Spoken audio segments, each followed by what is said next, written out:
were about the size of an average adult and appeared brown. The top half, that could only barely make out in a silhouette, appeared black. I couldn't tell how tall it was in the dark. It just walked by and into the field that was next to the cabin. The gate was not open. I checked the next morning, so it would have to have stepped over it to get into the field. I kind of registered what I saw, thought that I should probably be freaking out, but I just went back inside and back to bed. I did a little walk around the property the next day to make sure that all the animals were there and unharmed, but I only told my mom about the experience. We ended up coming back the next month, and she told my aunt and uncle about it then. I fully expected them to make fun of me for talking about Bigfoot, but my aunt asked for some clarification and said that her sister had told them about seeing something similar.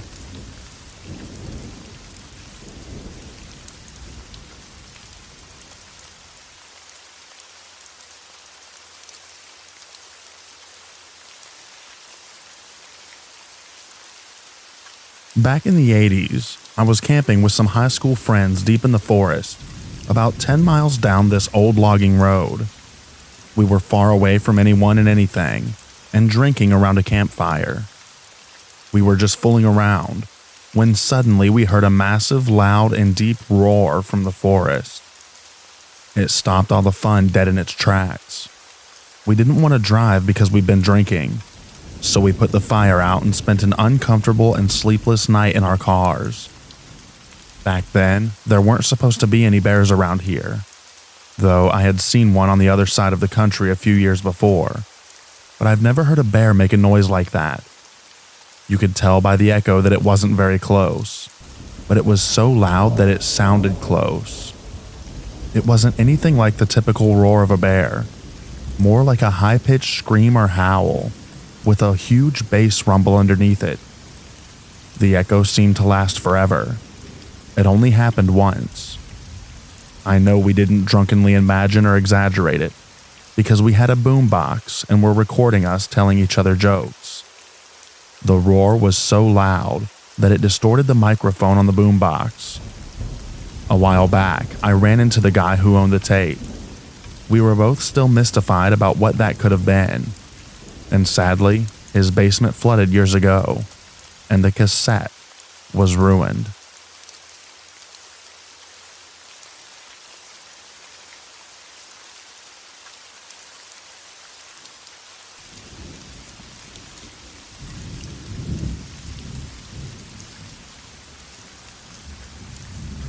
A few years ago, my husband and I decided to go camping at a campsite in the Ozarks that was a private camping area near a couple of cabins that you could rent, and someone with a permanent on-home site.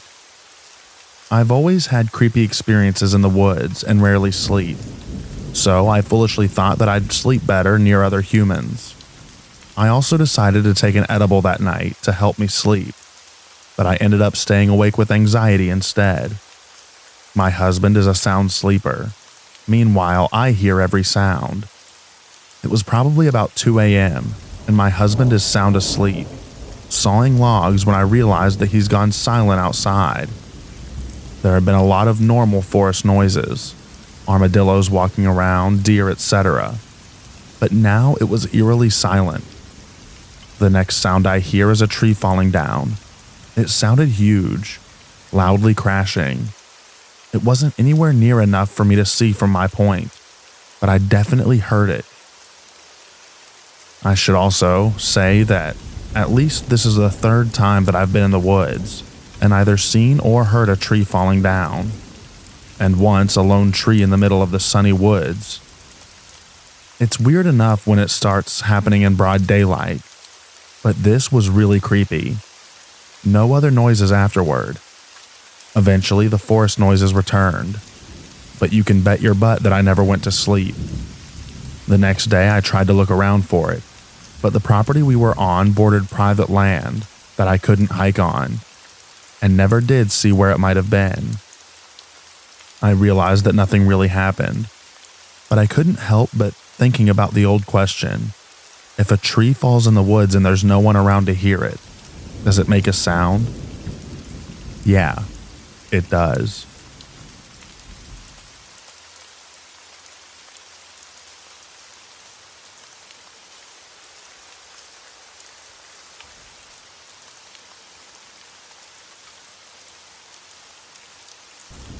I live in a small mountain town, so not way out in the woods, but I could walk a quarter mile from my house and be out in sagebrush hills on BLM or state land. I've posted this story elsewhere, but I'll include it here since it still creeps me out to think about it. About 10 or so years ago, I was running one evening after dark on an unlit pedestrian bike path that goes behind my subdivision with my dog. It was late October or early November, after the time change, and fully dark, but no snow on the ground yet. I got a couple of miles from my house with the dog running off leash, sniffing and doing her own thing. She started sniffing around one fence line and stalled out at a good smell. Normally she was super responsive, but she was fixated on this one spot. I walked back towards her and let out a low whistle and said, "Come on, sweetie, let's go." Immediately after I closed my mouth, something on the other side of the fence, not 6 inches from my right ear, mimicked the whistle exactly, and then the phrase that I'd said. I got instant chills. There was something just not right / not human sounding about it. It got the intonation and rise and fall just right, but the voice itself was off. Literally, my first thought was someone having their parrot hanging outside by my fence. But it was night in October at 5,300 feet. Like, it wasn't cold, but I was in tights and a couple of long-sleeve shirts. No one would have their macaw out there like that. And the more I reflected on it, the more there was a mechanical element to the voice too, like a buzzy aspect. I never heard any other sounds behind that fence either. No rustling of leaves or a person talking or anything. Anyway, it scared the crap out of me. I grabbed my dog's collar and made a quick decision on which way to run, since there was no close exit from the bike path in that spot. As soon as I could cut into the neighborhood where there were a few streetlights, I did. Probably set a PR on how fast I got home. I cannot imagine if I heard that somewhere in the wilderness where there was no timely exit or possibility of human help. Not sure if it's related, but a few years later I was driving on the highway very near that same spot. The bike path is sandwiched between the highway and the subdivision.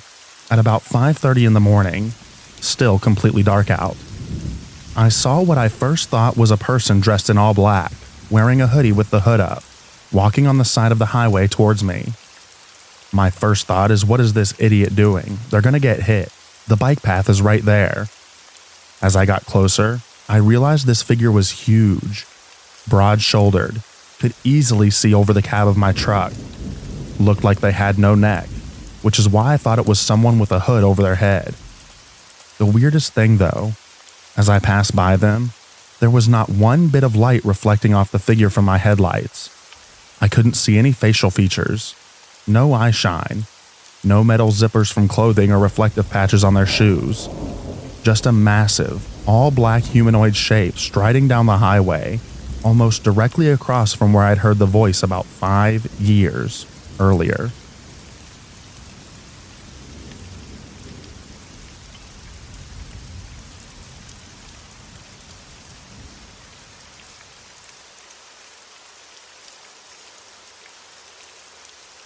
Back in 2019, as a graduation present to myself, I took a cross-country trip from Chicago all the way to the Humboldt County Redwoods, where I camped for a week. It had been a bucket list dream of mine to do ever since I was a kid, and I wanted to treat myself. Now keep in mind, I'd been in several road trips with friends, been to the same redwoods 5 years earlier on a hiking trip, so I was prepared for the trip. It was just my first solo trip. The trip went well with no accidents or issues, but I definitely got spooked on one hike. I was staying at the Elk Prairie campground, so I was in prime distance from all the trails. Still, I drove up to the Big Tree Wayside Parkside, as I planned to grab dinner in Eureka after the hike. I parked the car, started my hike, and enjoyed the scenery. I'm a hobbyist photographer, So I was getting lots of pictures in and just generally enjoying myself on the trail. It was a semi-cloudy day, the kind where the sun goes in and out. I was too engrossed in the scenery to ever get that watched feeling until I hit one spot. All of a sudden, I noticed the trail seemed thinner. The brush on either side felt taller, and the forest seemed to just get darker. I got the sudden feeling that if I were to encounter a predator, I'd never see them coming. I got that "you're being watched" feeling. Now, I'd been inadvertently following a bachelor herd of elk the entire time. I had 2 encounters with the herd earlier in that hike.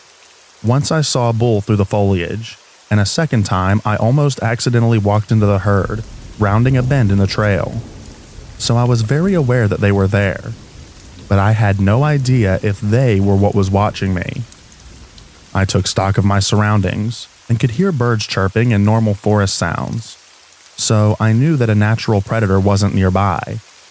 That's when I realized I hadn't seen a human hiker in a while.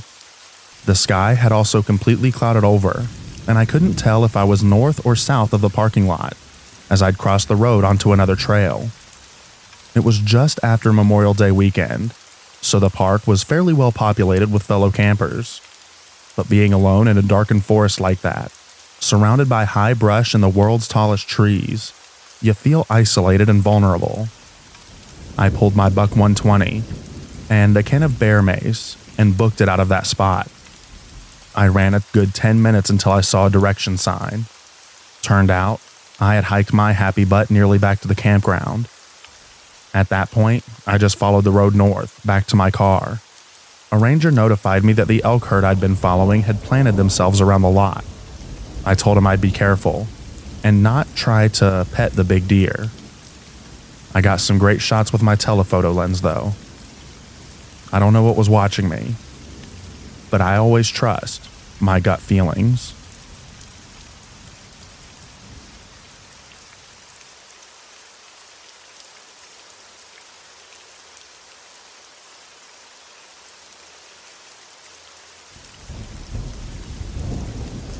I used to go to this low water crossing that was smack dab in the middle of the woods. It was a peaceful place to relax and skip a few rocks. One day, upon entering the pathway down towards the bridge, I noticed a dead baby goat laying off to the side. It struck me as odd, but I still continued down the bridge. After about 5 minutes of skipping rocks, I got an overwhelming feeling of being watched.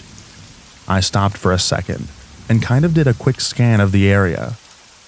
I'm not even sure how I even noticed amongst so many trees, but off in the distance there was a gray-haired lady just standing between some trees, with a blank expression staring right at me. It was literally like something you would see in a movie. I immediately left, and about 30 seconds later I'm still trying to make my way back out of the woods, and out of nowhere, a big hawk dropped a bunny on my hood. Scared the ever-loving life out of me.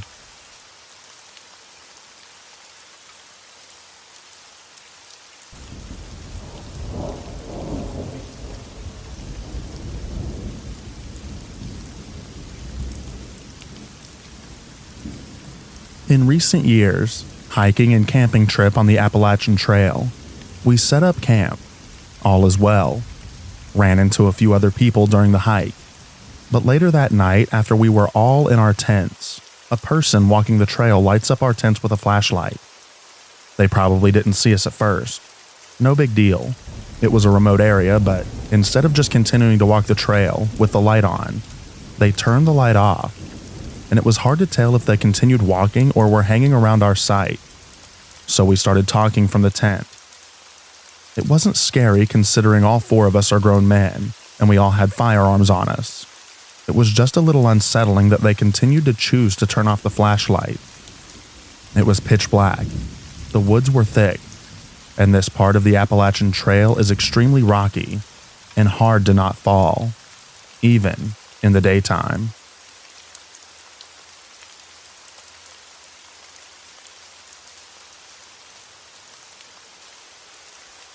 Thank you so much for listening to all of the stories in this video. I hope you enjoyed them. I also hope that you enjoyed the extra rain at the end. Get a good night's sleep, everyone, and I'll read to you in the next video. Bye-bye now.